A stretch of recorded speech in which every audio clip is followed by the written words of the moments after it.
नमस्कार दोस्तों, स्वागत है आप सभी का हमारे चैनल राइट टू कर्मा में। दोस्तों, अगर आप भी कुछ नया सीखने की चाह रखते हैं तो इस चैनल को सब्सक्राइब कर दे। दोस्तों, आज हम बात करेंगे छठ माता की पूजा में यह 5 गलती नहीं करें, छठ माता क्रोधित हो जाती हैं। आइए जानते कि वे कौन सी गलतियां हैं जो हमें पूजा में नहीं करनी है। इस साल 17 नवंबर से छठ पूजा की शुरुआत हो रही है। 4 दिन चलने वाला छठ महापर्व 20 नवंबर को समाप्त होगा। इस महापर्व पर छठी माता और सूर्य देव की पूजा की जाती है। इस दौरान 36 घंटे का कठिन उपवास रखा जाता है। कार्तिक माह की चतुर्थी तिथि को पहले दिन नहाय खाए, दूसरे दिन खरना, तीसरे दिन डूबते सूर्य और चौथे दिन उगते सूर्य को अर्घ्य दिया जाता है। छठ पूजा में संतान के स्वास्थ्य, सफलता और दीर्घायु के लिए व्रत रखा जाता है, जिसे महिलाओं के साथ ही पुरुष भी रखते हैं। यह व्रत बेहद कठिन होता है, इसलिए आस्था का पर्व छठ पूजा में कुछ महत्वपूर्ण बातों का खास ख्याल रखना चाहिए। आइए जानते हैं उन नियमों के बारे में। साफ सफाई का रखें विशेष ध्यान। इस पर्व में साफ सफाई का विशेष ध्यान रखना चाहिए। छठ पूजा के समय प्रसाद में लगने वाले सभी अनाजों की सफाई अच्छे से करें। इन अनाजों को घर पर ही धोकर, कूटकर और पीसकर बनाया जाता है। इस दौरान चिड़िया अनाज को जूठा न करे, इस बात का भी विशेष ध्यान रखें। साथ ही ध्यान रखें कि छठ के प्रसाद में काम आने वाले अनाज में गलती से भी पैर न लगे। ऐसा करने से छठी मैया नाराज हो सकती हैं। नया चूल्हा। छठ का प्रसाद बनाते समय नए चूल्हे का ही प्रयोग करें। चूल्हा ऐसा हो जिसे रोज लीपा जा सके। अगर आप गैस का प्रयोग करते हैं तो नए स्टोव का प्रयोग करना चाहिए, जिसे हर साल केवल छठ के दिन ही निकाला जाता हो। छठ पूजा में पहले इस्तेमाल किए गए चूल्हे का दोबारा इस्तेमाल नहीं करना चाहिए। प्राकृतिक वस्तुओं का ही प्रयोग। पूजा के लिए बांस से बने सूप और टोकरी का ही इस्तेमाल करना चाहिए। पूजा के दौरान कभी स्टील या शीशे के बर्तन प्रयोग न करें।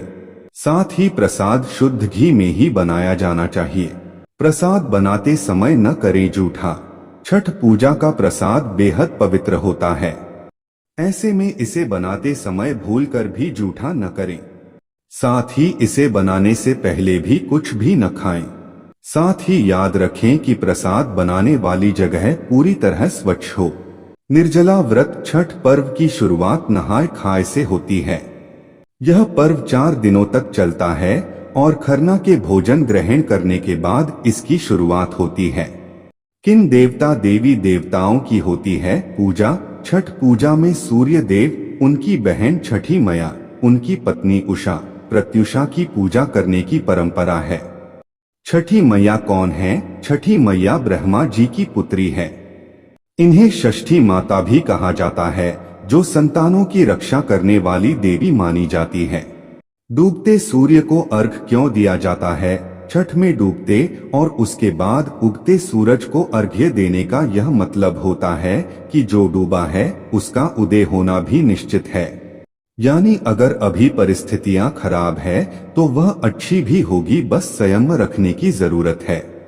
छठ पूजा में व्रत पारण की विधि। ऐसी मान्यता है कि छठ पूजा का में चढ़ाए गए प्रसाद से ही अपने व्रत को खोलना चाहिए। उसके बाद कच्चा दूध पीने की सलाह दी जाती है। छठ पूजा के पहले दिन सुबह जल्दी उठना चाहिए और नहा धोकर भगवान सूर्य की उपासना करें। उन्हें जल अर्घ्य करें और इसके साथ ही कच्चे चावल और गुड़ को नदी में प्रवाहित करें। इस दिन खरना होता है और इस लिहाज से चावल में दूध और गुड़ मिलाकर खीर बनाकर सबको प्रसाद के तौर पर वितरित करें। इससे सूर्य देव प्रसन्न होकर जातक को शुभ फल प्रदान करते हैं। जिन लोगों की कुंडली में सूर्य कमजोर हैं या अशुभ फल दे रहे हैं, उनको सूर्य को मजबूत करने के लिए छठ पूजा के दौरान गुड़ का दान करना चाहिए। इसके साथ साथ पूजा में गुग्गल धूप का प्रयोग करने पर भी सूर्य देव खुश होकर जातक की कुंडली में शुभ फल प्रदान करते हैं।